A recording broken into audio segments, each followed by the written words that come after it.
Hi there, I'm Scott Lowe with Actual Tech Media, and thank you for joining us for this Discovery Series video. I'm joined today by Michael Howard, Head of Security Practice for HP. Michael, thank you for being here. Thank you, it's my pleasure. We want to talk about some myths and facts around multifunction printer devices. So one of the things I want to start with is, have you ever seen a multifunction printer be used as a staging area for an attack on a network? Yes, I have. That's unfortunate. It is. So this is a real thing that we have to be thinking about. It is absolutely a real thing, and it's growing at a pretty phenomenal pace. Tell me about the state of security in MFP world. I tend to look at people and tell them that the printer is not the same printer that your mother and dad were using a few years ago. They become much more sophisticated. And what we've seen is as they become more sophisticated, the industry and the people that are using them have not seen that as something that they needed to secure and make sure they're watching out for. So it's kind of become the vendor's responsibilities to what are we building in to make sure that we're protecting and detecting correctly on the networks. And so that's what you'll see is a lot of what we're doing at HP especially is we're building security into the devices because we know that traditionally they're not something that's being monitored and managed in the right way. What kind of standards are there around print and print security specifically? Unfortunately, standards are still lacking. That's one thing that HP tries to drive, but we have always used the NIST standards, and we've followed very closely, even from the very beginning when we first put a network device on the network years ago. So it's a matter of understanding how you're putting them on the device and what are the capabilities of those devices, and understanding then how do you best secure those.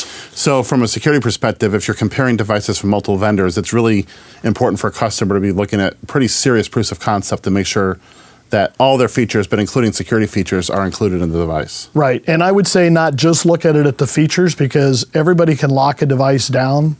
It's a matter of looking at how do you build it into the rest of your security policies. In other words, is it proactive management? So you can lock a device down, but if something changes on that device, are you going to notice that it's changed and it's going to leave you open to a vulnerability? Are you monitoring and managing if something happens on your network so that you know that that's where it originated from and you can stop it right there? One of the things that can be confusing for customers is different definitions between vendors, how they view things in the world. Absolutely. What are some of your experiences there, and what advice do you have for people who are looking at MFP specifically around what they should be looking at as far as when they compare vendors, especially around terminology? Yeah, I think whenever you look at terminology, don't just look at the basics, right? So everybody, like I said, you can come in and you can secure points and protocols and turn those off. You can have built-in BIOS protection built in some vendors, but sometimes it's an add-on from another company that you have to add in. So what you're really looking for is a holistic approach. And when I take a holistic approach, it's work with a vendor that, number one, will help you assess your environment and then help you build a clear roadmap on what are the right devices to put on for the right business needs that you have, and then also be able to have that proactive monitoring and managing, making sure that it's integrating into a SIM tool, for example, so that you can see what's going on in your network. So it's really about taking a holistic approach on it and not just looking at features and functions, but how does the vendor put those on your network and understand what your security requirements are. So one of the things in my conversations with HP that I've heard is that the phrase good enough is really not a great phrase. And in the context it was someone saying something like, well, if this feature is good enough for so-and-so, it's definitely good enough for you. Why is that such a discouraged phrase inside HP? Well, I think because whenever you look at what's good enough for one organization may not be good enough for another organization. Each organization needs to analyze what it is that they need to do for their business and then make sure that they're using the tools to make sure that they're addressing those. Mm-hmm. Just being able to say, you know, company XYZ over here was using this and that's good enough, so it should be for us, is not a true statement at all when it comes to security. Security must be implemented business by business and even within the business, organization by organization in those businesses. I couldn't agree with you more on that. I've seen far too often where organizations say, because everybody else is doing this, we're going to do it too, and it doesn't make sense. We're going to be locked down tighter than the World Bank, you know, or something like that, and it's like, but you're a mom and pop, you know, candy store. Why are you doing this to yourself? Exactly. Yeah, you have to really build it out what's right for your business, and sometimes you have to accept certain risk in a business, and other times you cannot accept that risk. So it's all business dependent. So one of the things that HP can do is help people figure some of that stuff out through assessment services, correct? Correct. Can you tell us just briefly about those services? Yeah, so we offer an assessment service where we come in and we evaluate just like you would any other endpoint that's on your network. And in fact, we look at multiple endpoints, not just printers when we're doing it. But we're helping you understand, again, where are those devices at? Who's accessing those devices? Have you turned everything off appropriately, and are you monitoring and managing them right?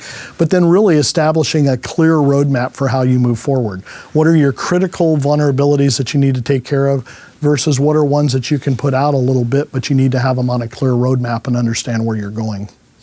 One of the things that I've talked about with HP is this idea of self-healing. When something actually happens, an incident takes place, a security incident, you don't want to have to constantly jump into action. You want something to fix itself whenever you can. Right. Can you tell us about that a little bit? Yeah, we do. With the cyber resilience that we built into all of our enterprise class devices, they actually, whenever they see an anomaly happen and it looks like it's a security event, they will reboot themselves and they will clean it up and bring themselves back to a clean state.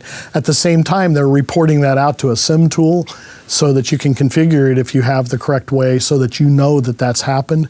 And then you can start watching for that anomalous behavior and see if that's going to reoccur again, and if you just had a one-time thing or if you have somebody attacking your network. The importance part is, though, is where you're really getting into the high-end compliance fines is the length that it takes you to get back up and running normally. So we built that into our devices to be able to self-clean them and get them ready to go, and then look at what the events were that were happening so you can minimize those. So it minimizes downtime and maximizes security basically for the customer. Absolutely. Michael, thank you very much for this conversation. You bet. My pleasure. If people want to learn more about print security, where can they go? Well, if they're already an existing HP customer, they can certainly reach out to their HP account executive that will help drive them where they need to.